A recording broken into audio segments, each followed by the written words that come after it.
महाराष्ट्रातले आरोपी आधी बघा. केमिस्ट्रीचा माजी प्राध्यापक, मूळचा लातूरचा, सध्या पुण्यामध्ये संपूर्ण प्रकरणाचा हा मुख्य सूत्रधार असल्याचं समोर येत आहे. पी.व्ही. कुलकर्णी. मनीषा मांढरे, बायोलॉजीच्या प्राध्यापक, पुण्याच्या बिब्वेवाडीमध्ये त्यांचं घर. बायोलॉजी पेपरफुटीची संशयित मास्टर माइंड म्हणून मनीषा मांढरेकडे बघितलं जातं. तर शुभम खैरनार हा BAMSचा विद्यार्थी आहे नाशिकमधला आणि त्यानं प्रश्नपत्रिका विकली असा आरोप आहे.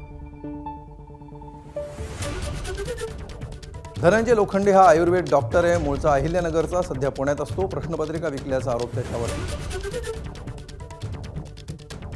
तर मनीषा वाघमारे ही ब्युटी पार्लर व्यावसायिक आहे, पुण्याच्या बिब्वेवाडीमध्ये तिचं घर. या प्रकरणामध्ये तिचाही सहभाग आहे असा संशय आहे.